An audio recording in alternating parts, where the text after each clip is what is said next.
దళిత క్రైస్తవులకు ఎస్సీ హోదా కల్పించాలని విశ్రాంత ఐఏఎస్ అధికారి విజయకుమార్ కోరారు. చిత్తూరులోని సెయింట్ లూక్ తెలుగు చర్చిలో మంగళవారం క్రైస్తవ మైనారిటీల ఐక్య వేదిక ఆధ్వర్యంలో చర్చా కార్యక్రమం నిర్వహించారు. ఈ సందర్భంగా ఆయన మాట్లాడుతూ క్రైస్తవ మతంలోకి మారిన వారికి ఎస్సీ ఎస్టీ హోదా నిరాకరణతో ఆందోళన వ్యక్తమవుతుందన్నారు. రాజ్యాంగం కల్పించిన హక్కులను పాలకులు పరిరక్షించాలని కోరారు. ఈ కార్యక్రమంలో క్రైస్తవ మత పెద్దలు reverend Dalvin, Christidas, Devadas, Job, Robert, Rabi Kumar, Jayakaran, Emmanuel, Gnana, Fredrick తదితరులు పాల్గొన్నారు.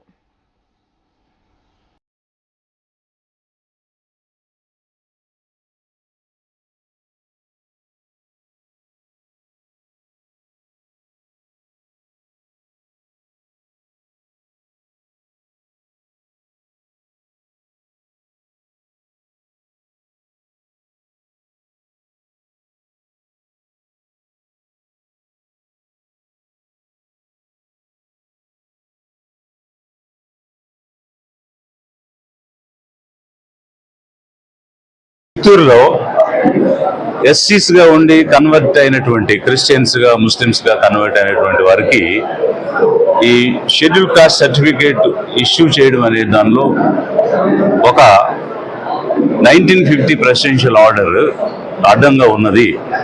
ఎందువల్ల అంటే ఆ ఆర్డర్ ప్రకారం ఓన్లీ సిక్కులు, బౌద్ధులు, హిందువులకు మాత్రమే ఇది వర్తిస్తుంది. క్రిస్టియన్స్గా, ముస్లిమ్స్గా కన్వర్ట్ అయినటువంటి వాళ్ళకి ఇది వర్తించదు అనేటువంటి ఒక నియమం ఉన్నందువల్ల వీరందరూ కూడా వారికి వచ్చేటువంటి హక్కుల్ని కోల్పోతున్నారు. ఈ సందర్భంలో ఇది రాజ్యాంగానికి వ్యతిరేకమైనటువంటి ఆర్డర్. రాజ్యాంగం ఒకవైపు అందరినీ సమానంగా చూడమని, అందరికీ సమానమైనటువంటి అవకాశాలు ఇవ్వమని, స్పష్టంగా మత ప్రమేయం లేనటువంటి ఒక లౌకిక రాజ్యాంగం ఈ భారతదేశం గురించి చెప్పిన పరిస్థితిలో ఎవరికి నచ్చిన మతాన్ని వాళ్ళు వ్యక్తిగతంగా తీసుకుని వారు దానిలో అవలంబిస్తున్నప్పుడు అది ప్రాతిపదికగా తీసుకుని వీరికి వచ్చే అవకాశాలు రానివ్వకుండా చేయడం అనేది రాజ్యాంగానికి విరుద్ధం.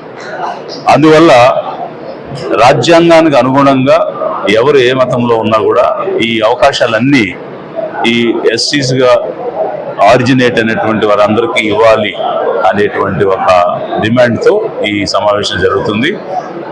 దీని ద్వారా అవగాహన పెంచి ప్రభుత్వాన్ని ఈ అంశాన్ని పరిశీలించి ప్రతి ఒక్కరికి కూడా అవకాశం ఇప్పించాలని ఈరోజు చిత్తూరు సదస్సు ద్వారా వారందరికీ కూడా డిమాండ్ చేస్తున్నాం. స్థాయిలో జరగాల్సిన అంశం ఇది. ఆంధ్రప్రదేశ్ రాష్ట్రమే కాకుండా మిగిలినటువంటి రాష్ట్రాల్లో కూడా ఇలాంటి అవగాహన సదస్సులు జరుగుతున్నాయి. తమిళనాడు, కర్ణాటక, కేరళ, ఆంధ్ర ఎక్కువగా ఈ క్రైస్తవులుగా మారడం అనేటువంటి జరిగింది. అలాగే నార్త్ ఇండియాలో కూడా పంజాబ్ లాంటి రాష్ట్రాల్లో ఉన్నారు. వీరందరూ కలిసి కేంద్ర ప్రభుత్వం మీద ఒత్తిడి తీసుకొని వచ్చి కేజీ బాలకృష్ణన్ కమిషన్ వేసి ఉంది కేంద్ర ప్రభుత్వం. ఆ కమిషన్ కూడా అన్ని డీటెయిల్స్ ఇచ్చున్నాము. త్వరలో సుప్రీంకోర్టులో కేంద్ర ప్రభుత్వం ఫైల్ చేయాల్సి ఉంది. ఇది ఇచ్చి తీరాలి అని ఇక్కడి నుంచి మేము డిమాండ్ చేస్తున్నాం.